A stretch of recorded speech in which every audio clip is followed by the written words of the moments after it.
Agora, desde que eu participei lá do lançamento do seminário do CIMI, que foi no semestre passado, no finalzinho, né? Não sei se vocês acompanharam, vale a pena pegar no YouTube o Rafael do CIMI. Eles organizaram um seminário com a doutora Michael Nolan, que é uma especialista, irmã de Santa Cruz, ela é advogada, ela trabalha muito com pessoas encarceradas, né? E também veio a trabalhar com o censo pop indígena na rua.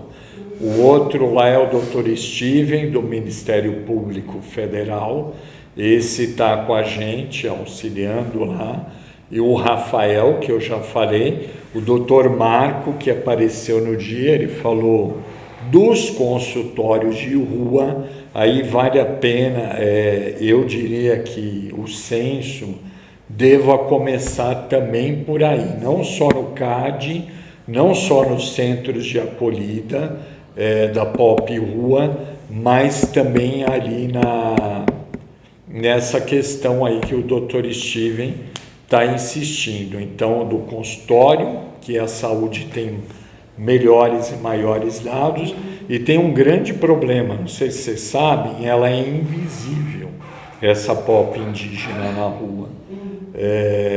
Então, o nosso esforço é para que ela se torne visível, mas para isso precisa de um censo bem elaborado, bem feito.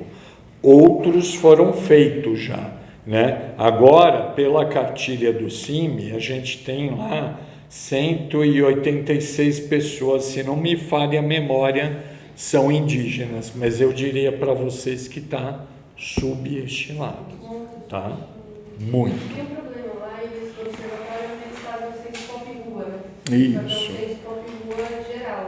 E até a última pesquisa, acho que eles não colocavam nem a marcação de povo e etnia, né? Exato. São coisas absurdas, assim, e é o censo desenvolvido pelo próprio setor, que o senhor vai ir, então é interessante. Eu vou lá não como inquisidor, mas eu vou vasculhar, e o Dr. Steven até pediu esse olhar. E o Marco, não é Antônio Gonçalves, é o Marco? O Marco, eu acho que é o médico, isso. Isso. Exato, e ele mesmo. E aí ele produziu um material de mapas. Eu estou até conversando com ele, falei, Marco, o doutor lá, você tem que escrever uma coisa junto com a gente, porque os seus dados têm maiores chances de mostrar a essa população, porque ele falava, ó, eu estou aqui no consultório e eu estou recebendo um pancararu, um pancararé, um pataxó, ele conseguia identificar. Porque aí na conversa com a pessoa era mais demorada, entendeu? E eu falei, Marco, precisa sair isso seu também aí. Ele é geógrafo, Exatamente, é isso que eu ia falar. Como em São Paulo, isso é uma briga, porque quando eu estava lá, eu lembro que eu fui atrás de ver outras iniciativas da assistência para atender. E no Paraná tem casa de passagem, muitos estados têm iniciativas em São Paulo. A doutora Michael falou exatamente isso, precisava de uma casa de passagem. A luta do CIMI é por essa casa, sim, né? Alguns são contra ali, mas não tem como ser diferente você pensar que tem pessoas em trânsito, com artesanato, com famílias. E a Roseli falou uma coisa para mim, Eduardo, professor, a gente não consegue, mais de um tempo na rua, acaba ficando lá dentro. E aí não tem como tirar isso depois. É muito difícil, né, para a saúde mental. Então, é isso aí. Mas legal, então, Gabriele, a Juliana já me falou do interesse, ela é doutora também, né, Juliana? Eu trabalhei com essa questão de saúde mental, né? Eu trabalhei com o uso de psicotrópicos nos OMP e como eles interpretavam esses problemas que são diagnosticados. Nossa, excelente. E também fiz Por outro lado, eu também fiz um levantamento grande, assim, junto com a saúde, como eles atendiam essa população, o que eles prescreviam, né? Então, uma interlocução dos dois lados. Não só dos dois lados, acho que pelo itinerário de vários atores, mas acho que eu tenho mais densidade dos VMP, né? Não, isso é excelente, né? Ai, que bom. E aí, você partiu para trabalhar também com prevenção? Não pensou nisso ainda?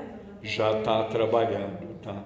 E eu estava citando eu acho que eu falei para Dominique, de um RD, redução de danos do Xerente. O Luizinho deve conhecer, lá da Unesp.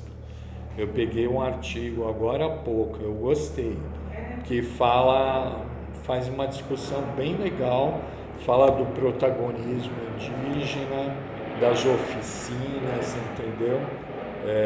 E aí o Leandro me perguntou, não tem receita de bolo, mas certamente é o que você falou. Escutar eles sempre, ao máximo, né? Que eles que estão mais diretamente envolvidos com aquilo todo. Faz ou são oficinas ou indo de aldeia em aldeia fazer conversas, né? Isso é ótimo, é o caminho, assim. Agora, o grande desafio vai ser a pop indígena na rua. É difícil localizar e aí tem que ser feito, é o que eu falei, não dá para separar uma população da outra, não tem como, né, Gabriel? Eu acho que principalmente pensando no serviço, pensando nas outras experiências do SUAS, né, com isso, o quanto tem que ser um atendimento articulado com os territórios indígenas também, né? Porque acho que, eu lembro que ano passado, quando estava tendo um evento na demarcação, esse ano, quando estava tendo um evento da demarcação do Jaraguá, veio uma família de caigangues que estavam na Barra Funda, cerca de umas 20 pessoas por aí. Isso, a Roseli falou. E aí foi o território do Jaraguá que acolheu esse pessoal, né? Então, entre o próprio relacionamento de parentesco também coloca isso, né? Opa, onde nossa. eles têm uma troca, eles sabem onde as pessoas estão, então a gente também não pode excluir, né? Não, a ideia é ir para a aldeia também, né? Ver essa circulação. Isso, né? Exato, porque os guaranis, eles podem ser os anfitriões. Agora, o que a Roseli me falou é que muitas vezes a aldeia não quer saber mais de quem está na rua. Eu não sei ainda até que ponto, eu não chequei, mas ela fala isso. Então, muitas vezes ele vai embora, fica na rua, teve algum problema com os familiares, os parentes, bem sério, bebia, né, Leandro? É uma coisa desse gênero e acaba ficando abandonado nas ruas aí. Agora, é o que a doutora Michael falou, tem que ter uma casa de passagem, obrigatoriamente, na cidade. Vocês conhecem de ser indígenas em contexto urbano. Inclusive, eu acho que o Marco tem contato com o pessoal do Renilo também, eu conheço, e eu acho que é um levantamento mais atualizado, assim, Tem que ser. Por etnia. A representatividade das pessoas em trânsito, né? Entender por que estão saindo. Tem que saber do território que elas vêm, né? Exato, e saber as origens, né, disso aí.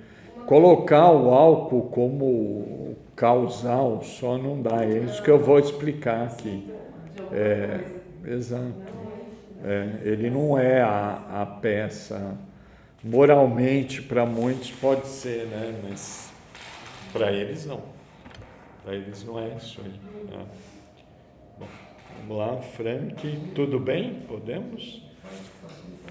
Vamos lá, senão a gente atrasa então. Deixa eu só falar como eu organizei aí para vocês. Então, assim, eu vou falar um pouquinho da tese de doutorado que eu defendi lá na PUC, né, de São Paulo, com a orientação da professora Carmen Junqueira, que trabalhou muito com os Camaiorá no Xingu, vocês devem conhecer ela também. os irmãos Vilas Boas, enfim, tem uma história aí grande, né, para contar. Vou falar disso. E aí eu quero também falar um pouquinho, não sei se vocês conhecem, de Maranhão-Sede, tá? Que é um território que foi recuperado agora, está nas mãos do Chavante de novo, é o pessoal da fazenda Suiamiçu, né? Então, e tem uma história ligada com o complexo de emoções e sentimentos que eu vou falar. Eu vou dar isso como o principal exemplo, né?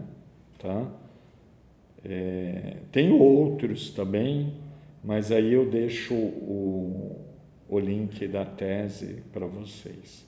Bom, e vou falar atualmente das violências múltiplas e saúde mental coletiva, que é um projeto que eu estou participando na Saúde Pública da USP, comecei agora em maio, né? Sob a supervisão do professor Diego Madi Dias, que é o projeto PROCAD da CAPES, né? E reúne várias universidades públicas, entre elas a USP, lá o Rio de Janeiro, a estadual, tem também o pessoal do Amazonas, se não me engano é Federal do Amazonas, e aí prevê um estudo grande sobre aquilo que ele trabalha bastante, o professor Diego, que é a antropologia da normalização. Ele deu um curso aqui na USP com o professor Júlio Simões, vale a pena, se tiverem a oportunidade de ver, frequentem, tá?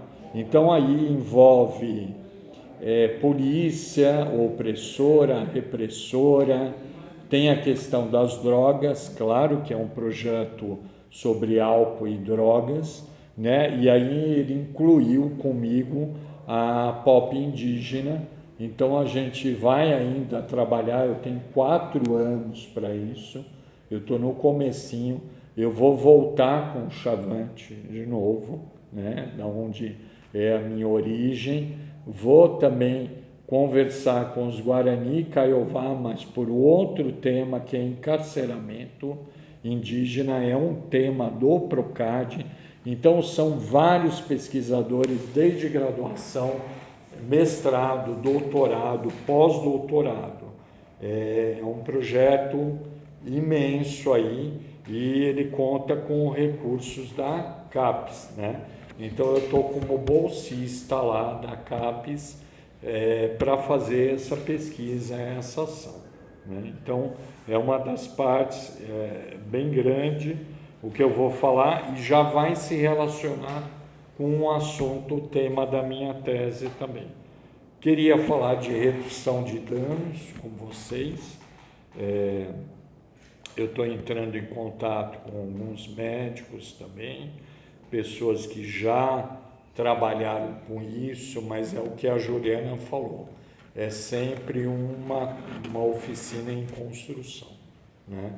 Junto com eles, vai ser também feito com os guaranis aqui do litoral, o Vale do Ribeira, aí eu tenho alguns alunos que foram meus aqui da educação, quando a gente trabalhou a formação intercultural para eles já concordaram em fazer cursos de prevenção. O que é mais alarmante é que o Saulo me contou, e aí o professor que trabalha com ele, que no Vale do Ribeira já tem suicídio de jovens.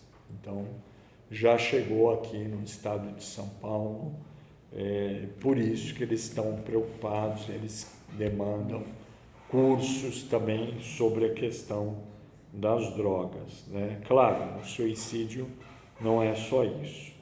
Enfim, no final eu vou falar um pouco de encarceramento e o censo pop eu comentei aí, se vocês quiserem saber mais coisas, eu recomendo que todos vocês possam ir à PUC no dia 2 de outubro, às 19 horas, vai ter o lançamento da cartilha Pop Indígena da Rua do Conselho indigenista missionário lá do CIM, tá bom? É isso. Eu dividi dessa forma aí. E aí, se vocês quiserem me parar para perguntar, para não ficar maçante, podem sim, tá? Por favor. Bom, eu venho com uma citação minha mesmo, tá? Da tese de doutorado, ela se chama Metamorfose Auen Chavante, o álcool e o devir do sentimento coletivo, né? E aí depois a gente vai entender um pouco mais o porquê desse título que eu dei.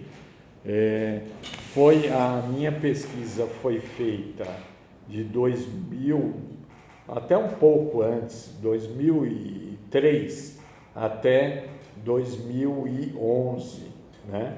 E eu defendi em 2010, mas não parei de ir na aldeia.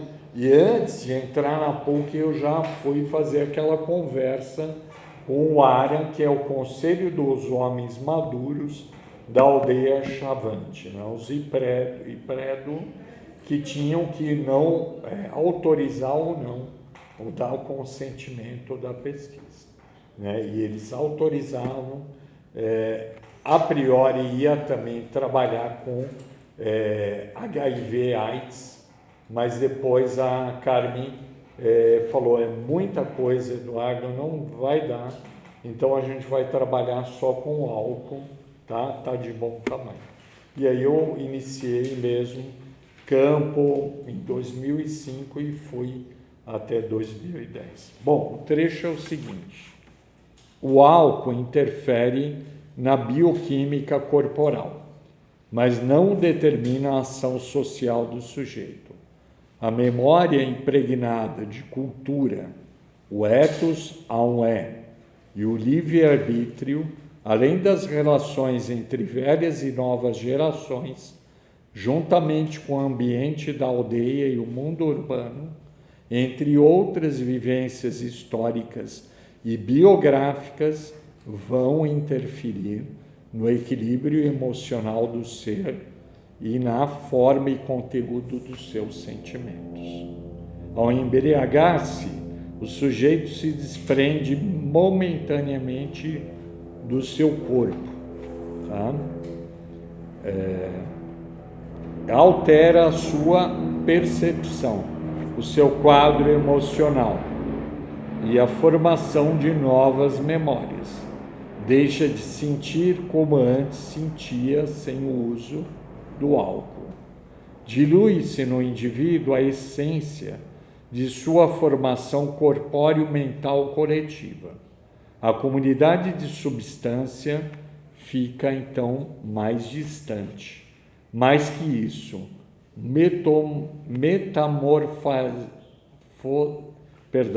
metamorfoseia-se aí o sentimento coletivo auen.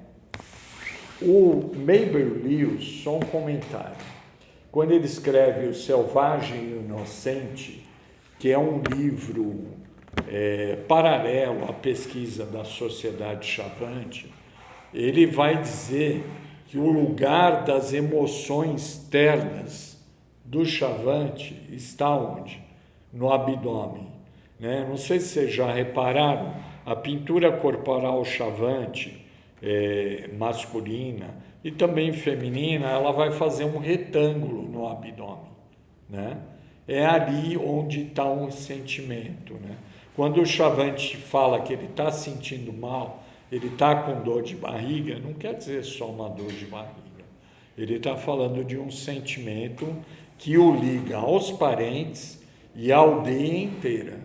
É algo muito mais daquilo que vocês poderiam pensar quando vocês leem a questão da consciência coletiva do Durkheim, tá? É mais baseado naquilo que o Viveiros de Castro e outros antropólogos tinham trabalhado, que se chama comunidade de substância. Aí eu vou falar de uma comunidade de sentimento coletivo. Eu que inventei, não. Isso eu vi várias vezes, né?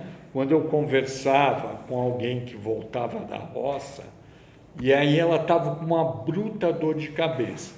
E vocês sabem que o pesquisador antropólogo carrega paracetamol, né? Novalgina, etc. e tal, né? Porque você não sabe, né? Você vai precisar. E aí eles me viram tomando e eu falei, né? Que eu tinha comprimido. Aí eu passei o comprimido lá, paracetamol, para a senhora, que ela estava com muita dor de cabeça. Aí, dali a pouco, o marido, aí você não tem um para mim? Eu não entendi na hora. Falei, eu dei o comprimido, né?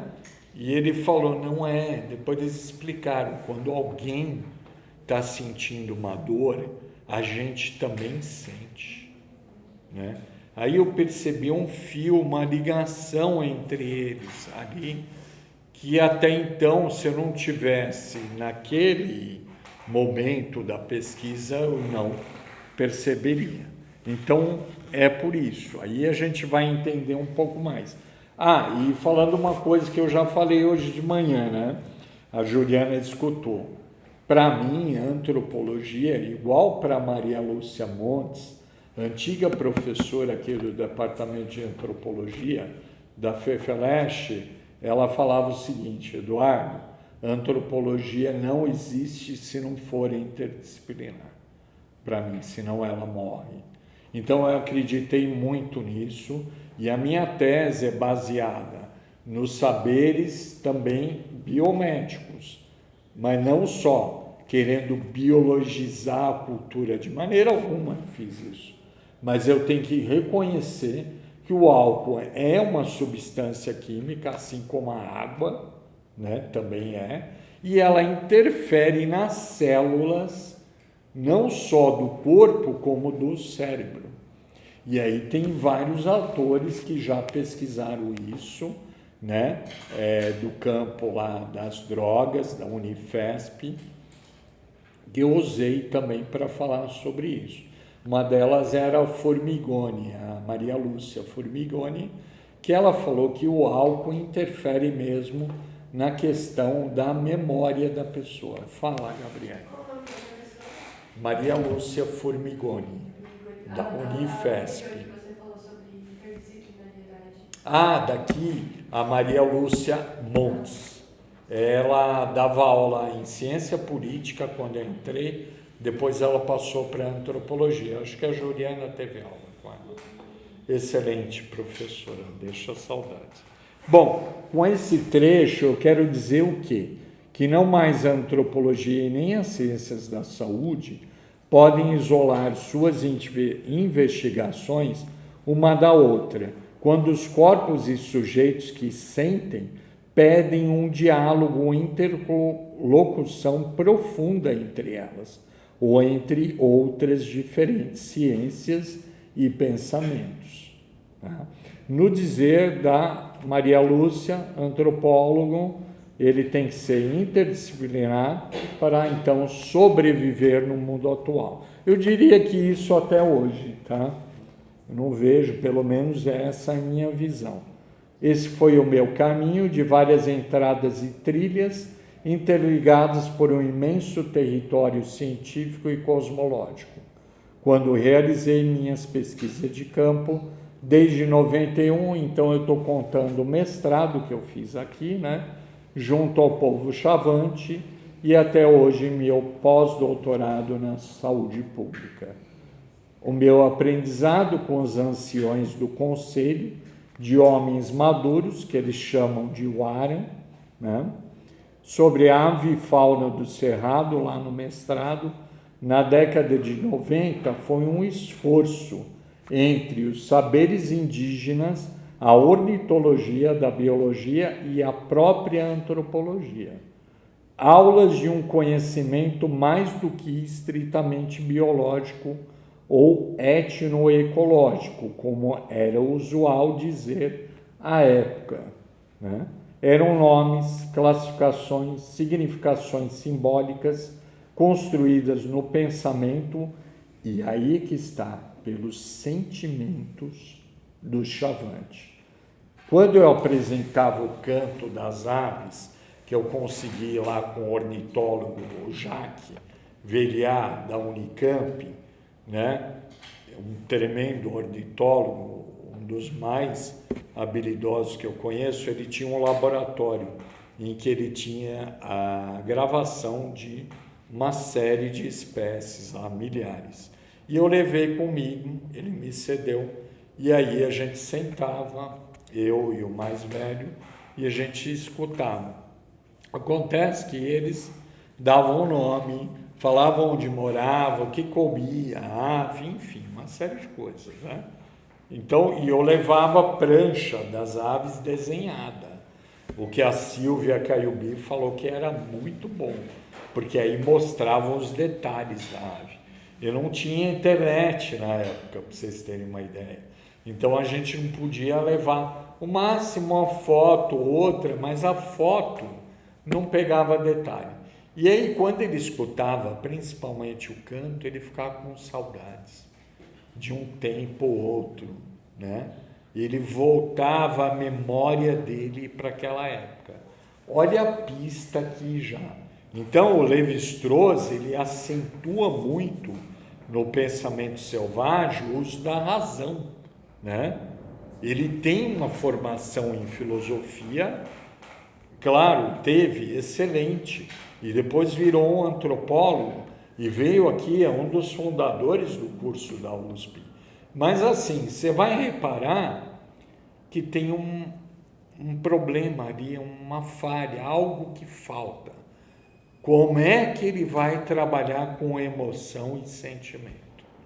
Que a vira e mexe aparece no pensamento selvagem.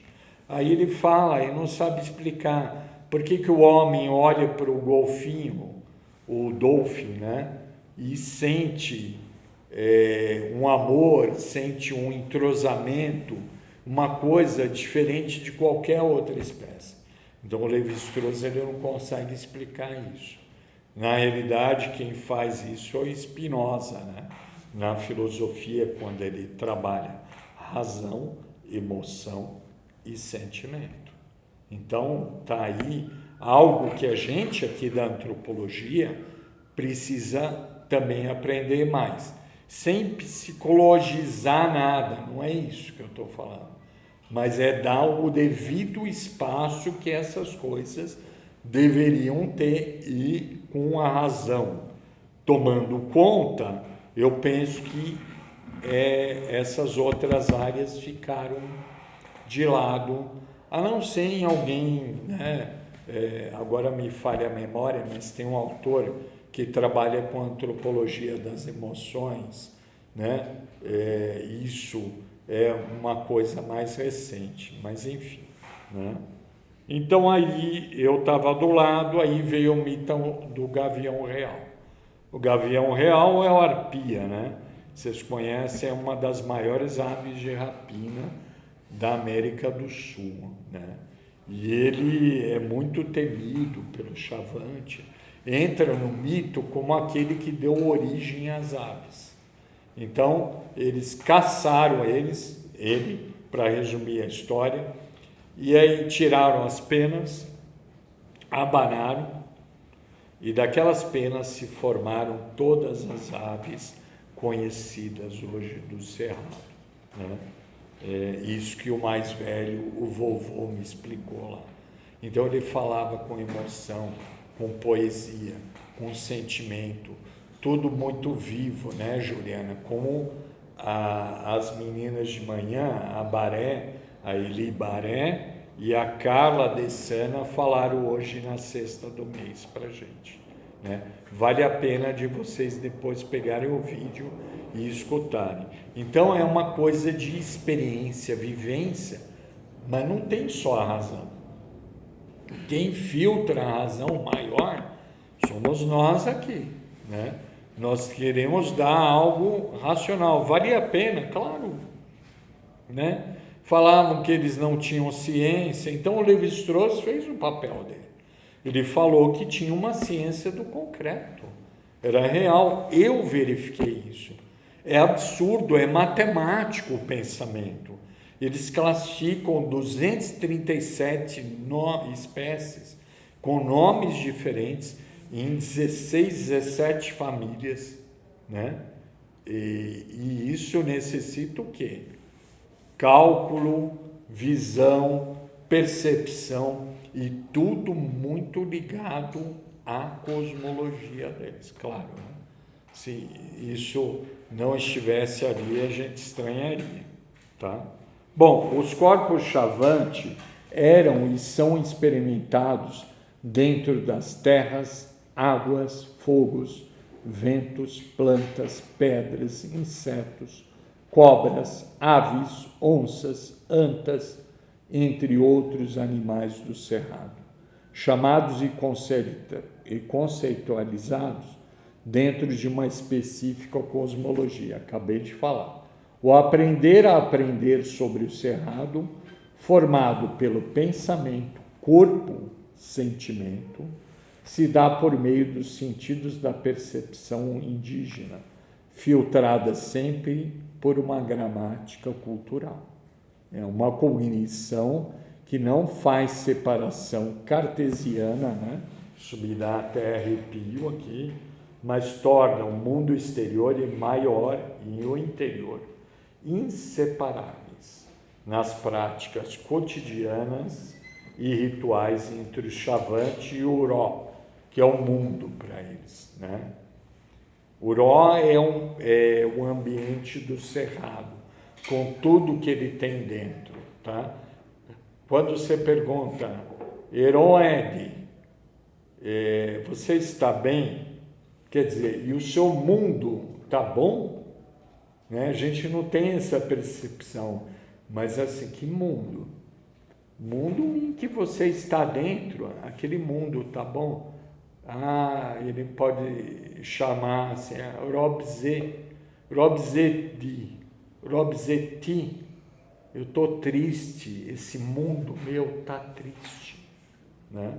Então, se associa com o ambiente, com a cosmologia. Nada é separado, nem mesmo o corpo, né? Hoje de manhã também isso foi falado, né? O conhecimento científico apoiado no cartesianismo e em princípios lógicos de classificação sofre enormes reveses quando confrontamos ao pensamento mítico ou selvagem, como nomeia e caracteriza Claude Lévi-Strauss. Isso a gente já falou, né? Então, a ciência do concreto, que ele fala que é feito uma espécie de bricolagem ali, né? E vai servir para o mitológicas, que ele vai escrever também. Ele se apoia muito nas pesquisas de vários antropólogos que foram para a Indonésia, Tailândia, África, América do Sul, a América do Norte, pesquisar sobre nomes e classificações de animais, de plantas, de corpos celestes, enfim, inclusive de fungos, tudo que você pensar, tá? Então era chamada etnobiologia, né? Aí o esposo da Manuela, que teve na minha banca, o Manuel, de mestrado, ele falou, para, Eduardo, de falar etno, não sei o que, etno, não sei o que lá, né? Até a Clarice Com, outro dia, ela falou assim, a gente estava errado em falar o etno, né? Etnobiologia, etnoornitologia, mas era um momento, né? E é um momento que a gente pôde captar todo esse conhecimento, mas eu não fiz cartesianamente. Mais uma vez eu coloquei todo, né? Inventariei o que cada ave tinha de relação com a cultura Chavante, o cosmos, né? Os mitos, enfim, nada saía separado, tá bom? Bom, aí que vem a ideia para o doutorado, né? O sistema aberto, mente e corpo dos seres humanos é um todo complexo, investigado pelo neurocientista Antônio Damasio. Não sei se vocês conhecem esse neurocientista português, tá? Inclusive ele foi para a PUC do Rio Grande do Sul dar alguns cursos, mas ele escreve O Erro de Descartes, né? Ô Diego, seja bem-vindo. Esse é o meu supervisor, meu querido amigo aí, o Bruno, seja bem-vindo também. Tá? A gente está falando agora, eu já falei um pouquinho com os estudantes aí, descobrindo aí até interesses sobre pop indígena na rua, né? A Gabriele já foi fazer um estágio na assistência social, né, de São Paulo. Aí eu descobri a Dominique, o Leandro, alguns interesses lá em redução de danos. A Juliana, que é a esposa do Luizinho Xerente, já conhecia de longa data, né? E agora a gente está falando como é que eu entrei no doutorado, no seguinte sentido, qual foi o fundamento que eu usei na área da neurociência para falar um pouquinho sobre essas relações que o corpo, a mente e o espírito, né?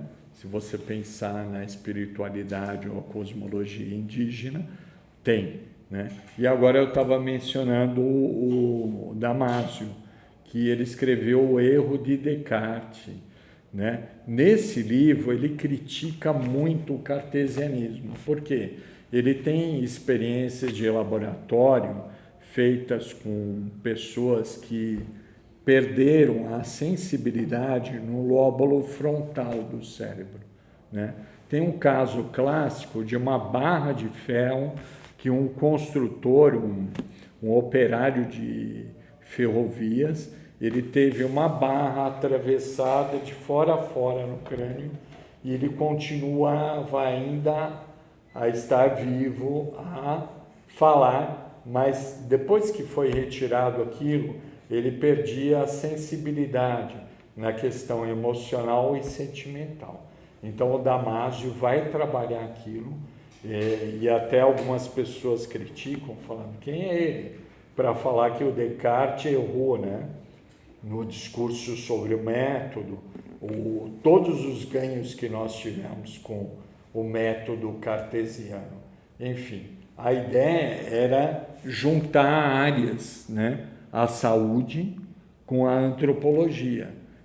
E sair daquele discurso, eu não diria fácil, mas é um discurso de sair pela tangente da antropologia da saúde, que ela vai falar, Esther Jean, né, Langdon, ela fala muito disso. Olha, eu trabalhei com antropologia médica, né? Ela fala, eu já escutei. E os médicos ali, eles têm uma orientação completamente diferente, o corpus teórico, a questão clínica, enfim, toda essa parte aí diz respeito a eles. Mas na antropologia nós tivemos um ganho que nós fomos procurar, inclusive a Juliana acabou de falar, sobre os conceitos, sobre o que eles pensam a respeito do que é saúde mental, do que são as drogas, enfim. Eles vão explorar a origem de uma doença, o tratamento, né? Os indígenas, os povos indígenas. E a antropologia da saúde, ela coletou todo esse material. Só que o que a gente deixa de ver é uma conversa de fato interdisciplinar. Se eu falei que o álcool mexe interfere com a célula humana, seja ela do corpo ou cerebral, isso não é trabalhado muito pela antropologia da saúde. Eu conheço alguns casos, dentre eles o meu, né? Em que eu fiz uma conversa com a tal da biomedicina, né? E não adianta, o que eu estou falando em outros termos é o seguinte, não adianta eu só negar isso. O Diego, ele tem formação em química. Se falar para ele que a água não tem nenhuma interferência no nosso corpo, que as moléculas lá de H2O não vão interferir na nossa disposição, capacidade cerebral, você vai arrumar uma briga forte, né? Porque ele sabe disso aí e é inegável. Então a gente tem que conversar, é um diálogo, né? E aí que eu vim fazer mais uma vez esse diálogo com a saúde pública. Bom, muito bem. A inspiração do Damasio, como eu falei, está no Spinoza, que trabalha de uma forma equilibrada razão, emoção e sentimento. Tá?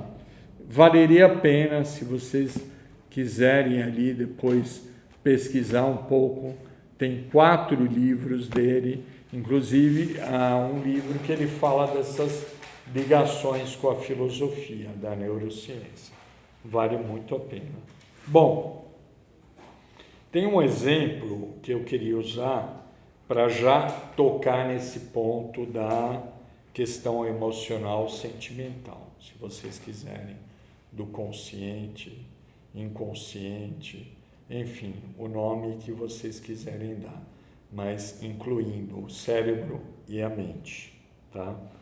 Quando os Chavantes se defrontaram com a ameaça da construção da hidrovia Araguaia-Tocantins, isso foi lá nos idos de 97 e 98, tá? Inclusive, o Luizinho Xerente, o esposo da Juliana, esteve comigo, fazendo os relatórios de impacto ambiental. No fim da década de 90, eles relembraram sentimentos experimentados historicamente com o mundo dos brancos, em outras épocas. Ao invés de uma linearidade histórica, existe uma espécie de espiral de sentimentos, tá? Que eu vou chamar assim, dessa forma, que se origina de um eixo comum, mas não se fecha numa linha ou círculo. A história depende dessas memórias corporais que a neurociência fala tanto, e não apenas de um sistema causa e efeito, mas como relações de afinidade eletiva entre sentimentos e razões pessoais e de uma história de ideias da coletividade de tradição oral, em contato ou relações com o mundo externo. Então é todo um complexo, né? Quando eu falo num redemoinho de sentimentos, eu estou usando até uma coisa que acontece no cerrado fisicamente, que é um redemoinho formado pelo vento. É uma metáfora que eu uso agora, tá? Para falar do próprio povo indígena, das pessoas. Então aquilo funciona como uma espiral. Ele vai voltar no ponto do eixo várias vezes, mas ele não vai em círculo. Daí entender que os mais velhos, por exemplo, eles ensinam às crianças que o não indígena, o branco, o arazu, é pipa, perigoso, pipade, perigosíssimo, tá? Então, quando eu cheguei a primeira vez no campo, eu encontrei uma criança chorando quando me viu e ela não parava. E aí eu perguntei para o mais velho, o que aconteceu? Não, é assim, Eduardo. A gente tem que ensinar que existiram outras pessoas não indígenas que fizeram uma série de coisas com a gente. Inclusive está na memória deles envenenamento que os bandeirantes fizeram com eles, lá no Brasil colonial. É impressionante a memória de tradição oral desse povo, né? E de Copenhague, né, Eduardo? No texto 99 sobre o encontro, tanto ele quanto o Krenak, o eterno retorno do encontro e descobrimento, né, do Copenhague, que belamente está colocado lá, denunciado. Exato, exato. A gente lida tanto com história, mas conhece pouco a história oral, né? Claro, eu não estou falando que não tenham pesquisadores aí que saibam trabalhar isso muito bem, mas igual à memória indígena, não tem para ninguém. Uma, porque nós nos domesticamos pela escrita, né? Então, os mais velhos lá, eles relembram. A hora que eles viram a hidrovia, e aí vem um flash de memória para mim, que eu estava participando das audiências. Quando eu fui consultor da hidrovia Araguaia-Tocantins, eu como antropólogo, eu tive que ir para as aldeias, né? E aí eu vi o quê? As mulheres gritando, Diego, as mulheres choravam, as crianças gritavam, e aí eu perguntei, o que está acontecendo? Eles não querem sujar o rio, eles já estão vendo, Eduardo, lá na frente, a porcaria que vai virar isso aqui, poluído, né? Matando os peixes, matando os animais, as plantas, não dando de sossego, né? Formando cidades, portos, enfim, né? E aí, mais uma vez, eu falo. Como aconteceu? Então, foi em 97, 98, que eles já começaram, sem autorização, Diego, a botar as balizas da hidrovia. Isso quem fazia? Prefeitura de Canarana, Água Boa, Barra do Garças, né? Onde poderiam haver portos no Rio das Mortes, né? E é dado como fato consumado que a hidrovia para o centro-oeste ia ajudar a desenvolver economicamente a região. Então, nós fomos chamados, né? Eu, Luizinho Xerente, o André Toral, Paulo Serpa, o marido da Ladeira também, né? E nós fomos lá chamados para dar consultoria. Então, era fazer pesquisa para ver os impactos da hidrovia sobre a região. E as audiências oitivas eram necessárias, legais. Então, você tinha que ir para a aldeia para escutar a voz deles, registrar. E várias vezes eu fui lá para registrar. Teve uma vez que eu cheguei com aquele gravador, né, quadradinho assim de fita, né? Botei perto do mais velho e ele com a flecha, com o arco, né? Antes ele ficava me mirando de Namucurá mesmo, onde eu tinha feito a minha pesquisa ali em São Marcos, na reserva. E ele me mirava, né? Aí eu fiquei preocupado, né? Ignorei no primeiro momento. Quando eu cheguei com o gravador perto dele, ele arrancou o gravador da minha mão, ameaçou jogar com tudo no chão. E aí os mais velhos falaram para mim, eles estão te testando, para ver se você é um bom advogado daqui desse povo, porque não é fácil. Então, a questão que entrou ali, ansiedade, raiva, medo, tristeza, né? São coisas que eu tinha falado para eles, Diego. O Levi-Strauss, como um grande mestre da antropologia, ele conseguiu pensar racionalmente, usar a razão para mostrar os povos indígenas, a lógica, enfim, várias coisas, né? Que aqui a gente ficaria a tarde inteira. Mas uma falha, um complexo de emoções e sentimentos. Isso faltou, né? E é aí que entra a tal da neurociência. Bom, continuando.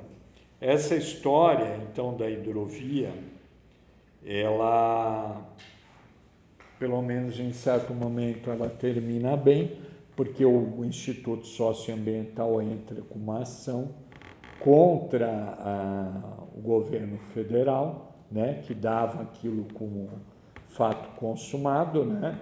E aí teve um engenheiro que sumiu com duas partes principais do nosso relatório. Nós denunciamos isso para a ABA, Associação Brasileira de Antropologia, e levamos o relatório para o Ministério Público, né? Está até hoje na 6ª Câmara, para quem quiser ver.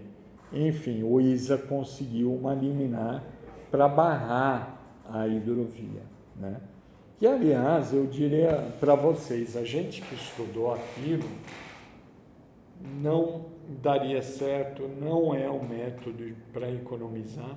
E pior que isso, se há um acidente, você imagina uma barcaça de soja carregada de soja entrando dentro do rio, afundando. O que aquilo causa para a qualidade de água lá? Sem contar que iam ter barcaças para cima, para baixo, portos, como eu falei, bares, bebidas, prostituição, violência, mais ainda, não é? Eles estavam vendo tudo aquilo. Eu não entendia na hora, aí eles me explicaram, não, tem uma visão aí, ô Eduardo, você tem que perceber isso, você tem que sentir isso. Então, essa coisa da antropologia do sentimento, né, não deva estar mais de fora de nenhum dos trabalhos, né?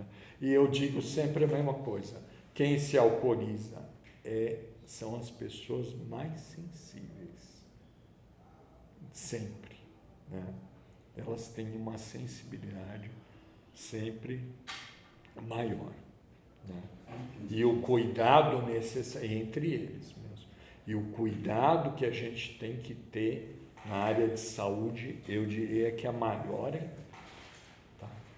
Não pode ser diferente, não dá para ser de outra maneira na minha visão. Bom, tem uma psicóloga que também me ajudou, o trabalho dela deva estar defasado hoje, né, com aquilo que a gente tem de avanço, mas é a Catherine Lutz, que foi pesquisar a questão das emoções e dos sentimentos no atol Ifaluk, Polinésia, Oceano Pacífico ali, e é aquilo que eu falei, né? O chavante, a emoção, o sentimento está no abdômen, né? Tanto é que eles pintam de vermelho ali para simbolizar. Bom, e aí o que eu falei de Maranhão-a-Sede? Maranhão-a-Sede, para quem não sabe, era antigo território fazenda Soyamisu, que foi tomado do chavante, porque à época eles ficaram com doenças, sarampo, deu gripe, morreu muita gente, né? E os mais velhos contavam com muita dor e sofrimento essas histórias. Quando eu cheguei na Reserva São Marcos, no mestrado ainda, eu escutava muito dos mais velhos. Por quê? Namuncurá era formada pela maioria desse povo que foi transferido para lá, né? Foi obrigado a se mover para Reserva São Marcos. E Sangradouro também, Dominique, tá? Para onde você vai. E essas duas reservas, elas eram cuidadas pela missão salesiana. Então, os salesianos podem ter feito uma série de coisas erradas, né? Uma delas é um internato para adolescentes, né? Tanto homens quanto mulheres. Mas uma coisa eles fizeram muito bem: ajudar essa população a vencer aquele estado calamitoso de doença, porque se não houvesse aquela terra, se não houvessem vacinas, se não houvesse um amparo primeiro que eles deram, porque a população ela dá um salto demográfico negativo, um dos piores que os chavantes já tiveram na história deles. Então, realmente, eles protegeram, cuidaram. Agora, é aquela tal história, né? O massacre intelectual que depois o Papa Francisco pede desculpas, né? Depois de 500 anos, esse é o saldo aí. Enfim. Então, por que Maranhão-Assé? Esse povo. Ou somente o fato de pronunciarmos este nome já faz com que as pessoas da aldeia Nomucurá, onde realizei as minhas primeiras pesquisas de campo, comecem a recordar com bastante dor e sofrimento a perda do território e as doenças que provocaram. Inúmeras mortes e, ao mesmo tempo, também a recordar, do outro lado, da alegria em viver em uma floresta amazônica, porque ali era misto de cerrado com floresta amazônica. Depois que entraram os poceiros, fazendeiros, derrubaram tudo, né? Então, hoje, eles estão recuperando a área, né? E é ali que eles viam o gavião real, né? Que é um habitat dessa ave de rapina. Bom,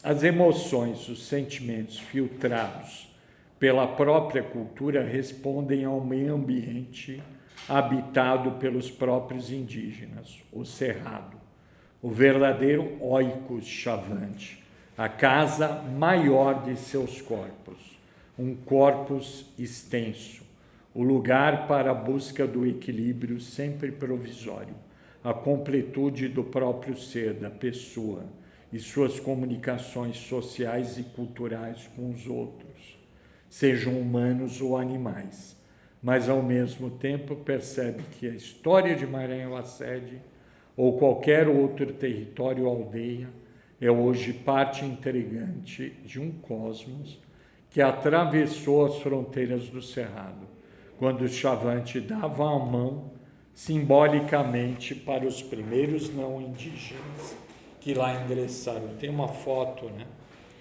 Se não me engano, é da revista Manchete, que ele dá a mão na beira de um córrego para o não indígena, tá? Bom, a pergunta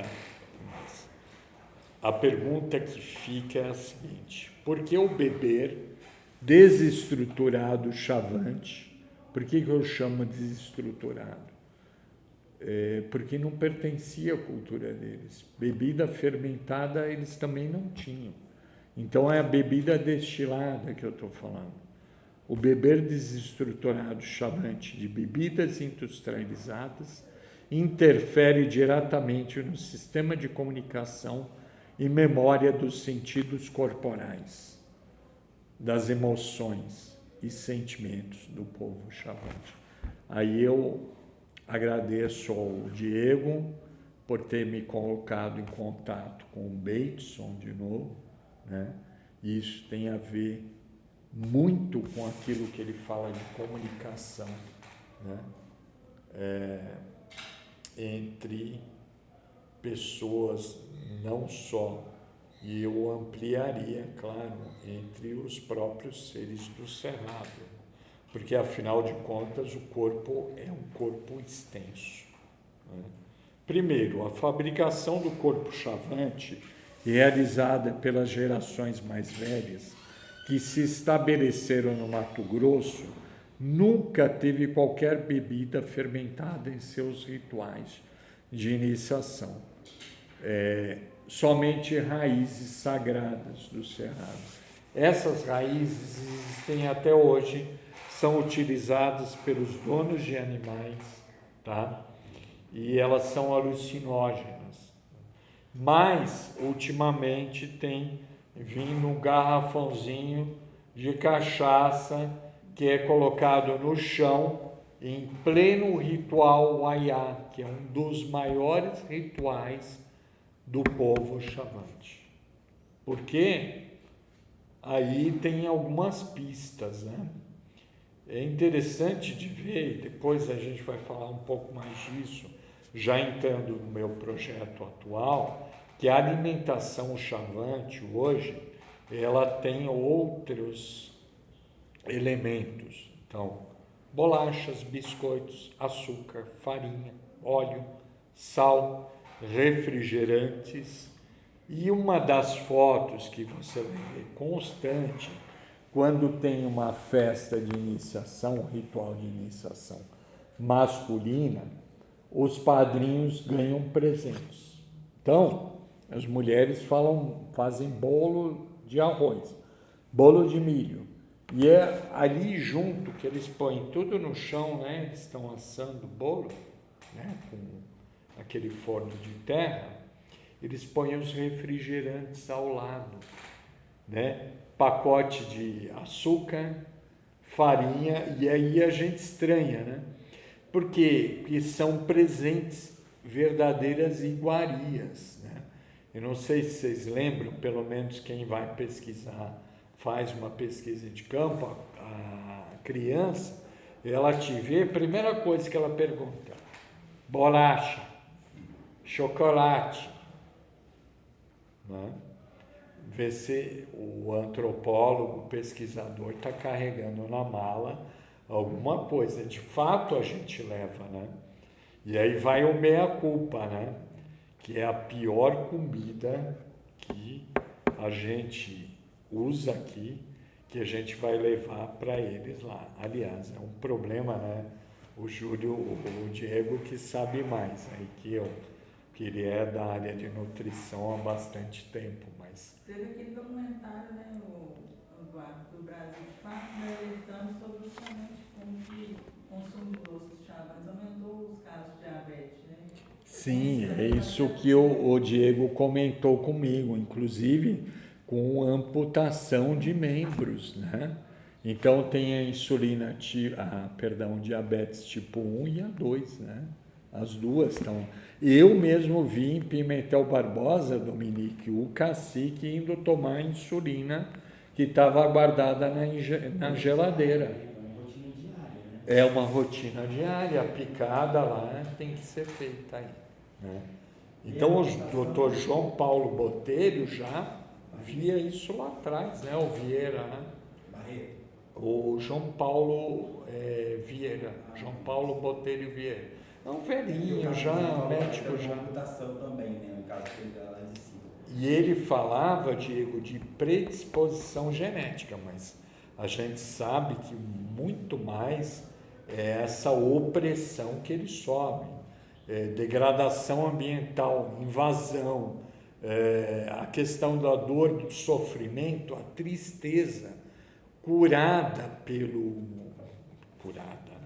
entre aspas, pelo açúcar.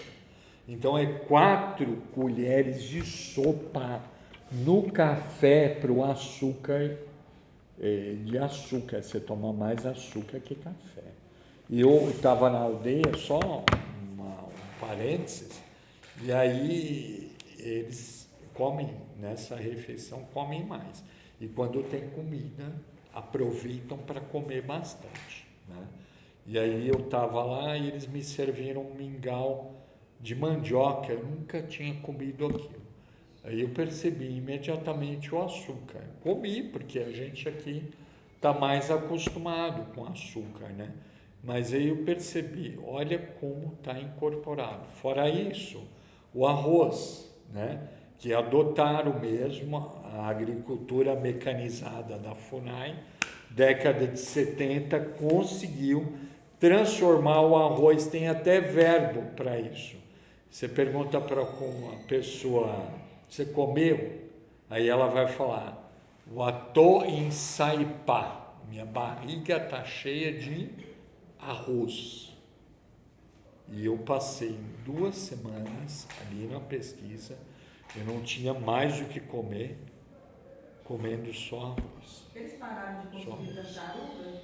Oi? Tartaruga era um prato apresentado. Não, continuam, mas aí menos, né, Dominique? Tudo quanto é caça, peixe, se você pegar Sangradouro, Namucurá ou São Marcos, você tem uma pressão que o território lá é um dos menores. Então a pressão pela caça é maior, diminui a caça, mas não é eles que fazem isso. Quem faz isso é o fazendeiro no entorno, né? Que destruiu o ambiente do cerrado.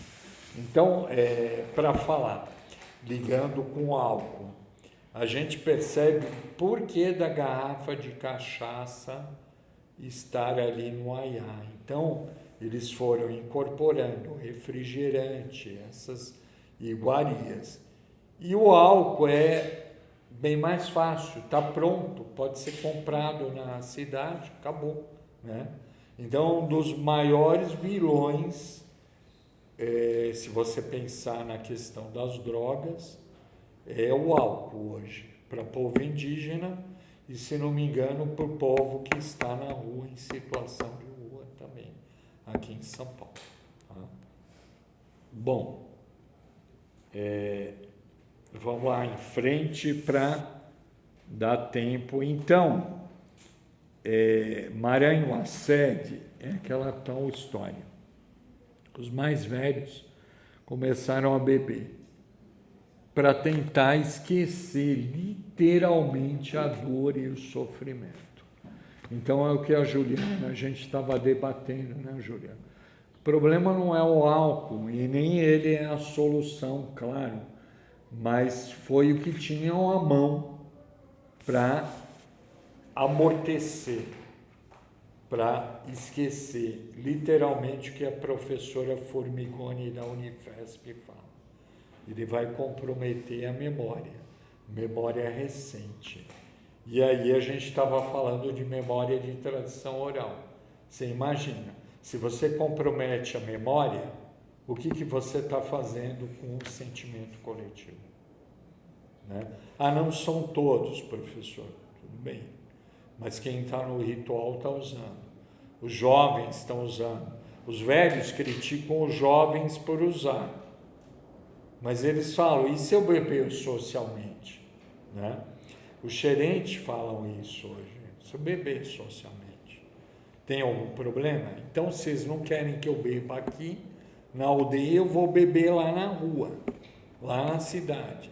Então, tem algumas mães, umas tias, que elas falam assim, eu prefiro ver o meu aqui, bebendo aqui perto de mim, que eu posso cuidar.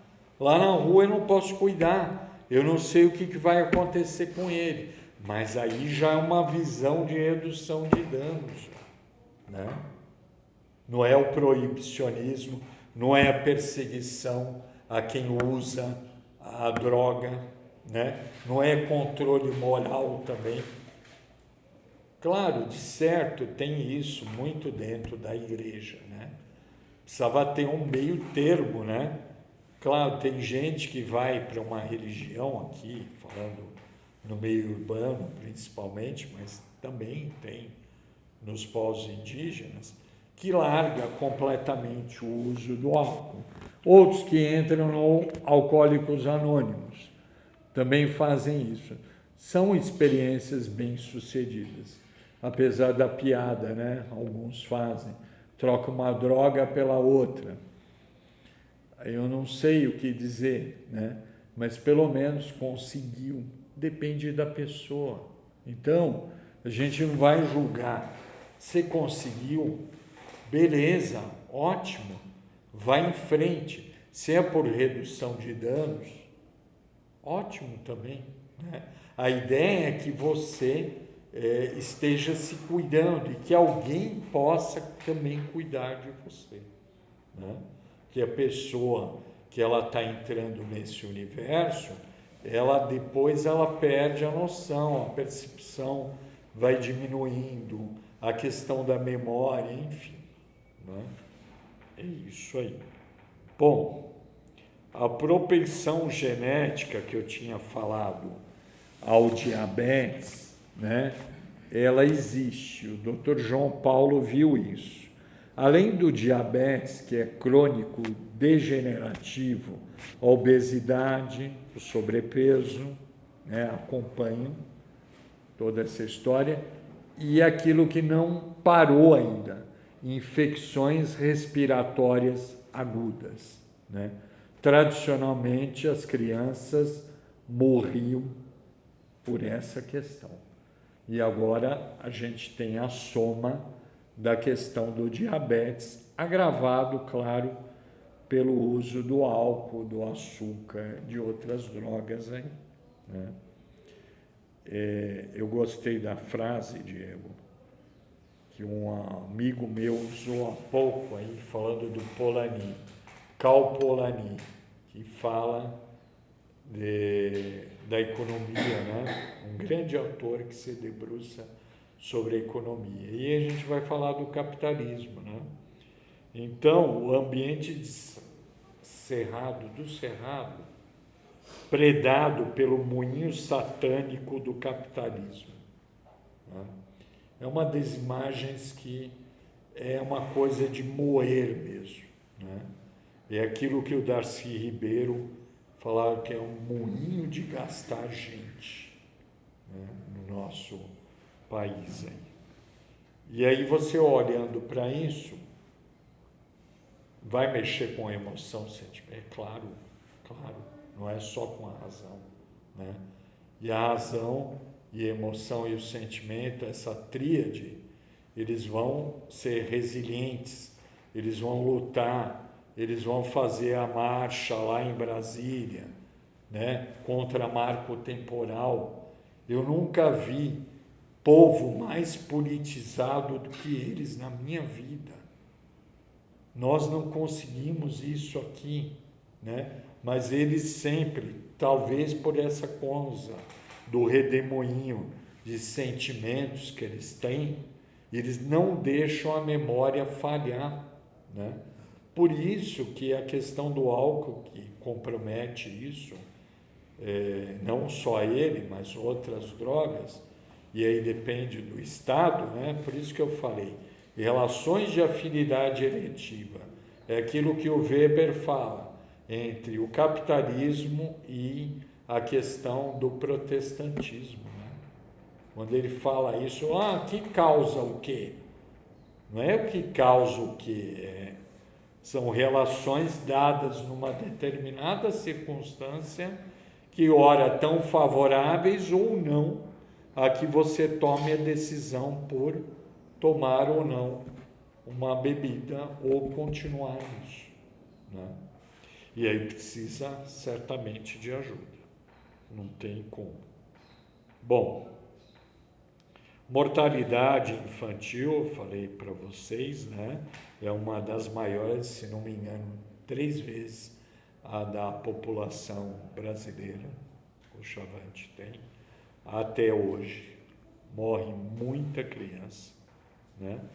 E aí tem outros problemas, diminuição da carne de caça, peixes, coleta. A gente pode falar da alimentação tradicional, que eles tinham e ainda têm, mas ocupa 20% da dieta deles. Impressionante, 80% coisa que vem de fora. Carne de caça, 8,9%. Tá? Peixe, pouquinho também, 3% isso aí, né? Bom, insegurança alimentar e falta de soberania alimentar do povo Chavante, não só deles, de outros tantos povos indígenas. Precisa ser debatida e trabalhada pelos profissionais de saúde, psicólogos e psiquiatras. Tá? Questão de alimentação não é só da nutrição, não é mesmo só da nutrição. Não é só da antropologia, da saúde pública, da psiquiatria, é tudo isso junto. Então, não dá para fazer um trabalho hoje sem pensar nisso, até porque a área de saúde exige respostas mais práticas, mais ligeiras, né? Você pode fazer besteira? Pode, um monte de besteira. Quem diz que pessoal médico, enfermeiro não faz? Mas eles estão ali. Eles também salvam vidas. Então, a gente tem que pensar nisso, né? O Lawrence Kiermaier, que é do Canadá, que trabalha com psiquiatria transcultural, ele fala isso. Nós aqui da saúde, nós temos que dar respostas clínicas, né? Mas a antropologia ajudou muito na questão de pensar os traumas causados pelos internatos ou as resident schools, que foram criadas pela igreja mesmo, né? E mataram muitas crianças, porque elas eram colocadas ali, proibidas de falar a língua original, materna, vestidas todas do mesmo jeito, rapar todo o cabelo, a cabeça, né? Se falavam a língua deles, eles apanhavam. É muito triste isso. Então, essa história particular lá do Canadá e dos Estados Unidos, né? E a nossa aqui, ela é constante também, é cotidiana, não que a deles não seja também, mas os nossos instrumentos precisam estar mais afinados. Então, a conversa com a área da saúde precisa ser maior, mais diálogo, mais efetiva, e que também, da outra parte, o que as meninas falaram de manhã hoje na sexta do mês, é parar com esse poder político da própria medicina ou das universidades que dizem, olha, esse saber indígena, essa técnica, essa medicina indígena não existe. É puro benzimento. Desculpa, não estou falando mal de benzimento, mas é o que eles usam para falar mal. A perseguição aos tratamentos fitoterápicos no Brasil, bom, tem uma série de coisas, né? E o engraçado é ver como a medicina depois ela incorpora aquilo que ela criticou. Vide a acupuntura chinesa. Hoje tem médicos fazendo mestrado e doutorado nessa área. Por quê? Porque agora é deles, né? Então o ato médico, ele é um outro problema que nós temos, mas a ideia da Eli Baré e da Carla Barassana é que nós tivéssemos esse diálogo maior. Tem um centro de medicina indígena em Manaus, e ela falou que 90% da procura é de mulheres não indígenas. Eu fiquei abismado, né? O que isso está querendo dizer para a gente? Então, oficialmente, eu sou médico, eu estou aqui no meu consultório. Se você vier com essas histórias ali, né, da sua avó, da sua mãe, da sua tia, das suas, né, escrevivências, eu gostei muito desse termo aí, que a Eli Baré usou, né, e outros lá, e eu chegar para o médico me desautoriza. Então tem um confronto, ela falou em beligerância, uma guerra mesmo, entre um e outro, entre nós e eles, quando na realidade eu mesmo fui curado por o Dawe Deuá Chavante, senão eu estava morto, eu não contaria a história hoje. Estava com uma infecção intestinal grave. Se não fosse ele lá procurar a raiz no cerrado para eu tomar na forma de chá e depois dançar com ele, suar bastante, no outro dia estava bom, eu não estaria aqui. O antibiótico demoraria, faria efeito, faria, claro, né? 7 dias.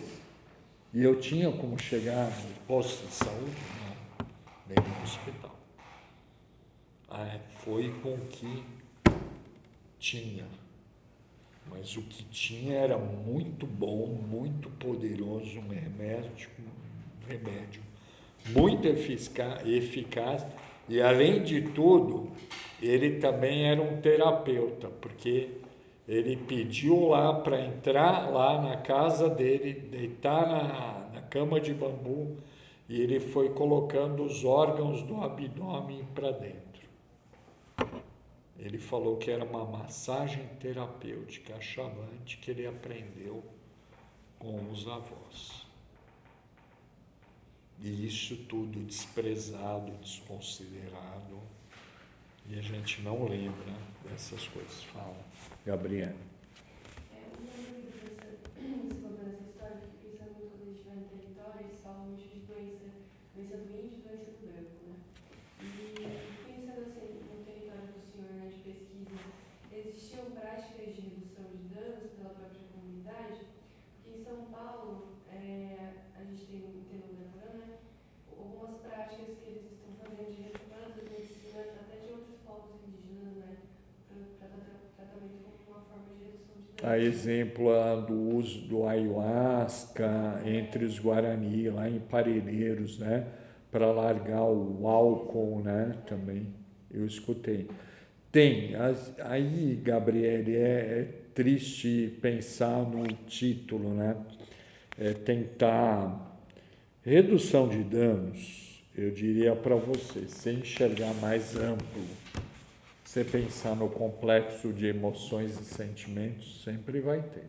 Então, aquela mãe que eu falei, a sua tia, a sua avó, o seu pai, alguém da família que esteja ali olhando para você, um outro olhar, ela vai pensar, poxa, ele não vai largar. E aí é o que ela fala, ela tomou essa atitude, eu prefiro ele aqui perto de mim, na aldeia, do que ele lá na cidade, tomando lá os goró e alguém daqui a pouco atropelando ele, sei lá o que vai acontecer, né? Então, se você pensar isso, já tem, né? O Guarani me falou isso, como você disse aí, o Chavante falaram uma vez, tinha um outro tratamento que não é legal nem falar, mas que os mais velhos davam, que era deixar a pessoa presa num lugar, que ela até esquecer a bebedeira, enfim. E aí eu conversei isso com ele, eu falei, não, isso você tem que descartar, não é legal isso, até porque isso depois eu percebi olhando o trabalho do Marcelo Zeric, que trabalhou com a Comissão Nacional da Verdade, e lembra do relatório Figueiredo, eles construíram prisões dentro das aldeias. Então, praticamente, eles tomaram esse tipo de... fizeram uma imitação daquilo que eles faziam lá com as pessoas, né, que eles diziam que davam problemas. Então, é uma herança disso aí. Mas tem sim, e é a parte que a gente tem que escutar, né? E tem também planta medicinal, tem, mas, né? além dessa, de só uma prática de substância, né, o senhor está colocando como o próprio relacionamento, né? Eu estou falando, alargar um pouco mais isso também, exatamente, na parte das próprias relações, então na comida também. Eu adoro chocolate, mas adoraria alguém que me falasse para falar, ó, para, né? Ou vai, come menos, quer comer, come um bombom, só um bom, né? Tem muito mais açúcar e gordura hidrogenada para um chocolate 100%. Já achei o meu supervisor. Perguntando da nutrição, se uma coisa que o primeiro ingrediente não seja cacau, deveria se chamar de chocolate. A resposta é que sim, né? O chocolate é um produto alimentício de qualquer forma, mas é uma coisa que provoca uma polêmica, assim, né? Então, é redução de danos no mais amplo sentido. O cacau é ótimo, né? os Cuscuna comem muito cacau, não chegam a ter chocolate, mas eles O cacau mesmo, né? Que é aquela, como é que se chama, o Diego? Como é que é? Não é castanha, eu já comi, até no Uisa, eu acho que eles vendiam lá, do norte amazônico, umas pedacinhos bem pequenininhos, secos do cacau já. É outra história, não é o chocolate isso aí. É bem amargo. Bem amargo, mas é gostoso, né? Vale a pena, né? e não vai fazer o mal como faz a manteiga, né, de cacau. Bom, oi, fala. Oi? Eu acho que sim, eu acho que sim. Você já comeu isso também? Não. Pessoas comendo, assim, pequenininho, como se fosse um chocolate, só que saudável. Saudável, exatamente.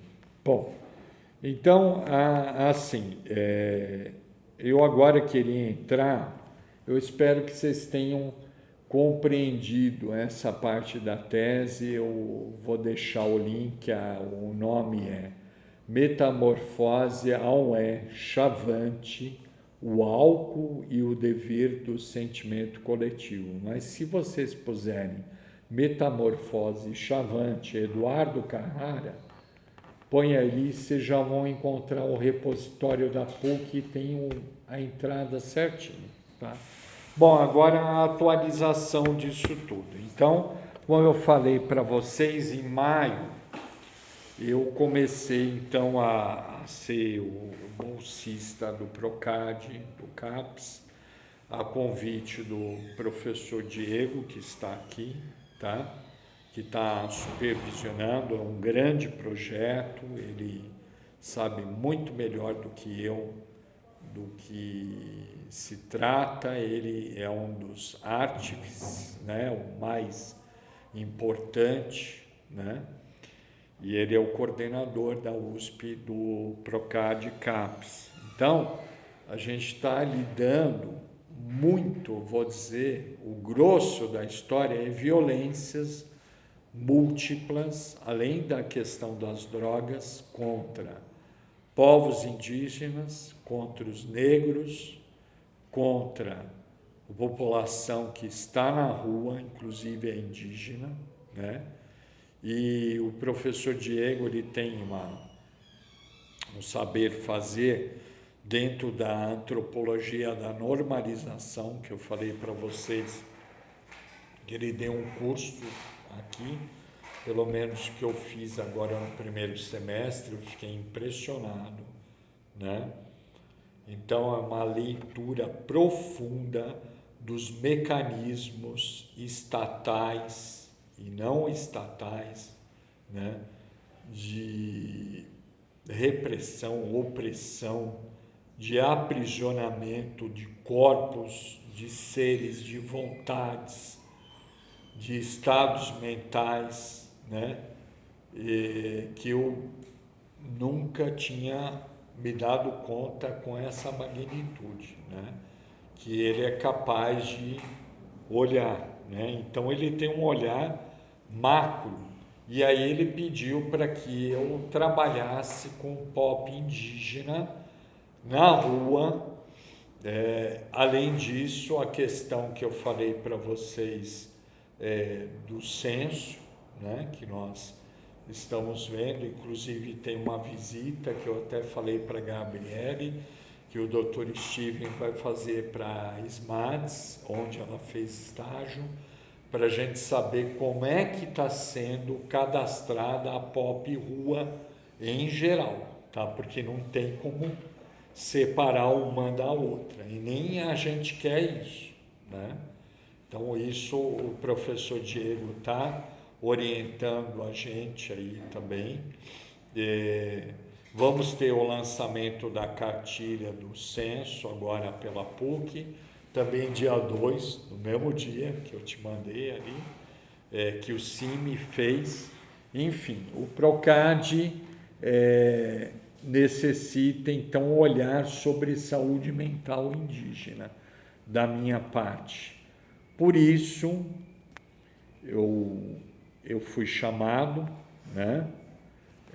Devido a ter trabalhado com a questão do álcool dentro da população chavante, mas eu não me esqueci, eu acabei colocando a questão de trabalhar na prevenção, redução de danos também, né? Então, não sei se vocês conhecem, vale a pena também olhar, baixar aí no celular ou no computador o relatório de violência que é produzido anualmente pelo CIMI, Conselho Indigenista Missionário, que é contra os povos indígenas, né? As violências contra os povos indígenas no Brasil. Quinta-feira, então, vai ser lançado junto esse relatório lá na PUC. Então, são violências contra o patrimônio, tá, dos povos indígenas, omissão e morosidade na regularização de terras, né? Terras indígenas que têm alguma pendência ou sem providências para a regularização. Olha, isso é um dos pilares que a gente tem no Brasil. Falar de povos indígenas, não falar de terra, você não está falando deles, né? Pura e simplesmente. Então, tem que ter isso aí.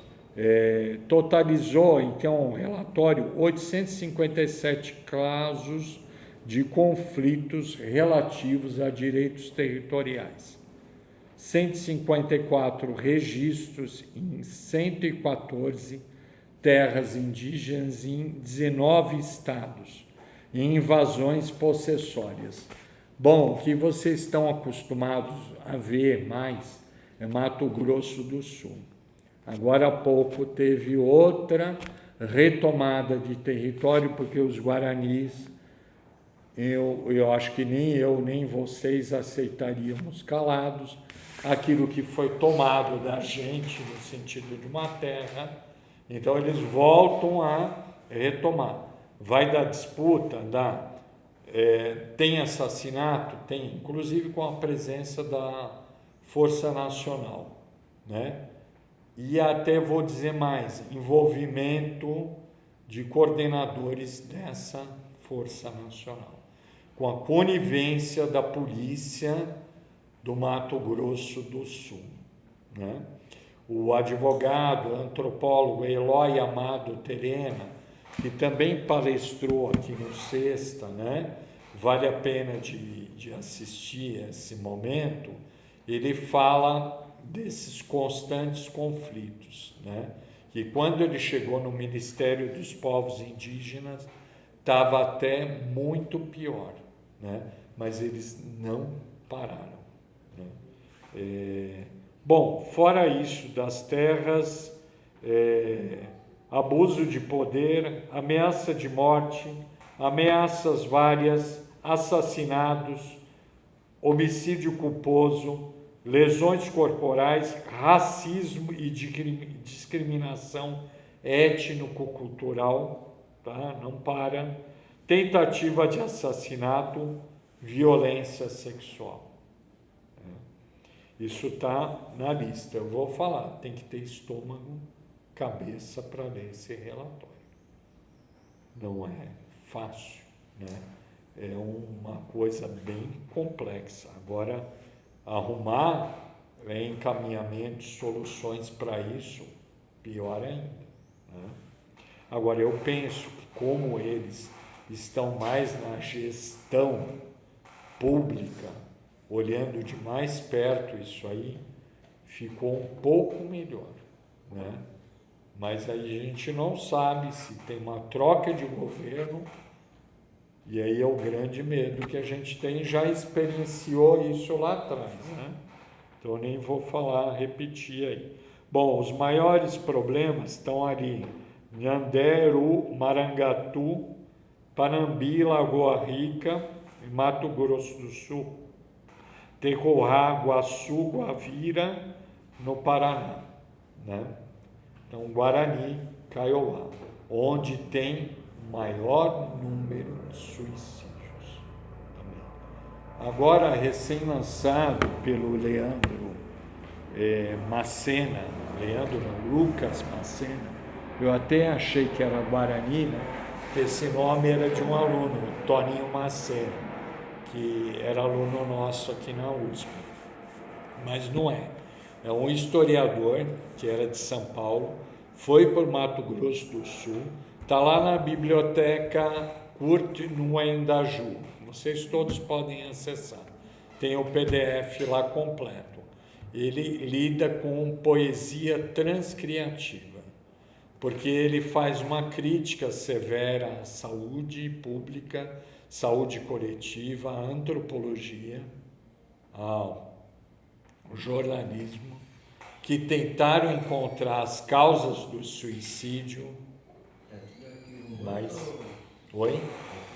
Muito é aquilo que não precisa ser selecionado.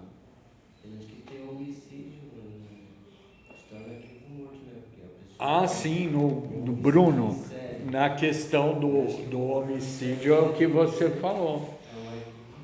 Não foi selecionado na morte do crime. Exatamente, passa uma borracha, não vai ninguém investigar aquilo que ele está falando, assassinato de liderança, né? Exatamente isso aí, não vão pesquisar. E o suicídio guarani, esse menino aí, o Lucas Macena, ele fala que o tema por si só é muito complexo, muito difícil. Imagina de falar com a mãe sobre isso, mas ele conseguiu os depoimentos. Ele foi descrevendo o contexto onde ele consegue esses depoimentos. E aí tem também o crack na história, né? Um dos suicidas, o Otávio, ele fumava crack e frequentava a igreja evangélica, né? Por conta da avó, então lá em Dourados, mas era aquela questão, o espaço que eles tinham para morar, minúsculo, continua sendo até hoje. A aldeia Guarani ali diminuída 1000 vezes, né? E eles acabavam ficando com um pedacinho assim menor que essa sala para moradia. Então a avó, a mãe, o pai tinha ido embora, estava lá o Otávio, que tinha uma cobertinha dele e mais um boné, só isso, né?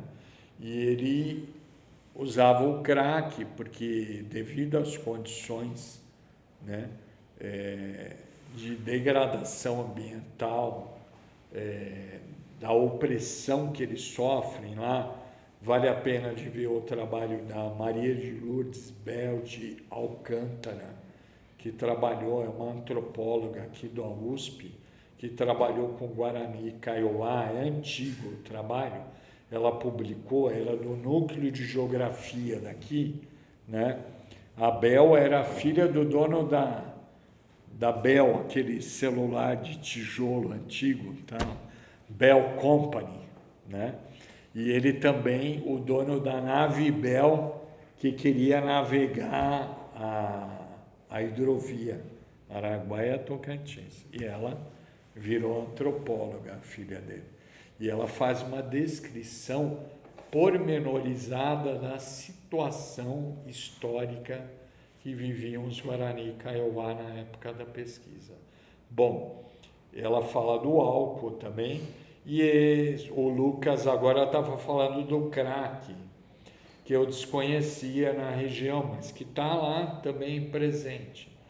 Então, certamente não é o crack que faz ele, é um dos elementos que estão no jogo, né? Mas a irmã fala que se sente culpada, porque não pôde prevenir o suicídio do irmão, né? A avó queria levar ele para a igreja, mas um pouquinho mais distante, e ele queria, dias antes, voltar a frequentar o culto também, né? Mas elas não sabem muito bem as razões que levaram o menino e vários outros a cometerem esse ato, né? A gente tem na antropologia, nos artigos, nas teses, muitas proposições científicas, mas eu penso como ele que é um problema que ainda merece um cuidado maior, uma cosmopolítica de cuidados, como a gente falou de manhã. E não é só da parte do Guarani, né? É a nossa também. está chegando no estado de São Paulo, né? Eu falei isso para o Diego, tá no Vale do Ribeira já. Até onde vai esse número? Eu não sei dizer para vocês, mas que ele está aí, está, né? Então, é um dos temas que também, trabalhando com Guarani, Kaiowá e saúde mental, não tem como escapar, né? Suicídio entra também. Né? Eu estou curioso para saber o que o Congresso Internacional de Psicologia que vai ter na USP vai falar sobre esse tema também, né, Juliana? Porque temos muitas perguntas, questões aí também, tá? Bom, só para ir lá fechando, vocês me falem do horário, hein, que eu quero que vocês também podem me interromper, hein? Pergunta aí, eu falei, tá? A saúde mental coletiva indígena é influenciada pelos determinantes sociais em saúde, considerando que as pessoas são influenciadas por fatores sociais, psicológicos e biológicos, aquilo que a gente tinha falado. Pode-se inferir que a saúde mental pode ser prejudicada pela marginalização social, o estilo de vida e de trabalho e a própria violência estrutural e um racismo, coisa que o Diego já falou no curso, tá? Coisa que nós vamos trabalhar no PROCAD, CAPES também. Não tem como tirar uma coisa da outra, né? Nem é invenção de história ainda. Bom, pessoas indígenas estão mais sujeitas aos agravos resultantes de transformações ambientais, econômicas e políticas, históricas e doenças como a recente Covid-19. E diga-se de passagem, reações que tiveram magníficas, né? Como a Eli Baré falou hoje de manhã, que eles foram atrás de plantas medicinais, foram atrás de banhos, de benzimentos e venceram ali. Ela diz que mais as mulheres lá na aldeia dela que procuraram esse tratamento, né? Que foram as mais bem-sucedidas aí. Né? Então, como não dizer que não tem medicina? Como não dizer que eles não enfrentam problemas de saúde mental e dão algum encaminhamento a isso também? Bom, há um número imenso de sociedades indígenas em conflito no Brasil, conforme o relatório de violência que eu falei para vocês, do CIMI, né? Ele aponta. Além das práticas colonialistas que legaram os preconceitos de discriminação racial enraizada no imaginário brasileiro. Uma coisa me assustou muito quando eu fazia pesquisa de campo. Principalmente no entorno regional, as pessoas eram mais preconceituosas com eles. O que eu imaginaria o contrário, né? Que eles conhecessem a cultura, enfim. Mas a simpatia ou a empatia acontece mais aqui nas cidades, né? E aí a gente lembrar, na década de 70, os movimentos, as ONGs de apoio à causa indígena, o Centro de Trabalho Indigenista, a Comissão Pró-Índio, foram formadas nessa época, né? Então, a gente lembrar isso. Bom, ocorre assim uma série de transformações nos modos de viver, fragilização dos laços comunitários e a desorganização de suas práticas culturais. O álcool contribui com isso? Contribui. Não é o único fator, nem o mais prevalente. Então a gente tem que olhar isso no mesmo patamar horizontal, não é uma coisa complexo, causa e efeito. Para isso é legal ler o Bateson. Ele fura essa bolha que a gente tem, né? Esses determinismos. Então, Pode alguém conviver com os outros sem bater na mulher, assediar, não sei quem, xingar alguém, mesmo bebendo? Pode ser que sim. Pode existir essa pessoa. Depende, né, do efeito que o álcool causa no corpo dela e como que ela vai reagir com o complexo de emoção e sentimento dela, né? Quando você fala ressentir-se, você está ressentido, não é o álcool, eu posso beber depois, mas eu já estou ressentido, então o álcool vai só potencializar aquilo que eu tenho já. Não é ele, né? Então, é aquilo que eu escutei e que eu li em alguns artigos já. Vamos parar de demonizar essas coisas, né? Ou parar de falar só da droga em si. Falar do contexto, né? É muito mais importante e interessante, né? Então, tá. Bom, aí falando do Ministério da Saúde, só para fechar mesmo, eu acho que vocês conhecem lá, em saúde mental, quando surge em 99 a Lei Arouca, de 9.836, o número 9.836/99, por causa das complicações relativas ao tema da saúde mental indígena. Demorou para chegar, só em 99.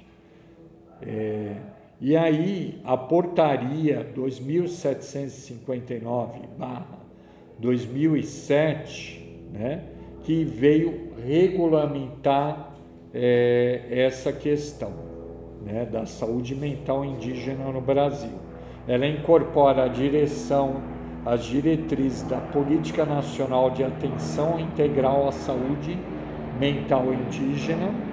Então, a gente tem que respeitar essas leis para trabalhar nesse âmbito, claro, e a formação de um comitê gestor, que seria interdisciplinar de novo, tá? Então, a portaria também acolheu as reivindicações dos movimentos indígenas, isso é importantíssimo, e de outros setores, com as deliberações da 4ª Conferência Nacional de Saúde Indígena e da reunião para o Plano de Saúde Mental Indígena, que abarca os DISEIs. Os DISEIs são Distritos Sanitários Especiais Indígenas, né? Então, é uma ideia que foi originada lá da Escola Paulista de Medicina, o Dr. Douglas Rodrigues, a doutora Sofia, participaram muito desses debates, dessas discussões, e acabaram optando pelo modelo de Distrito Sanitário Especial Indígena.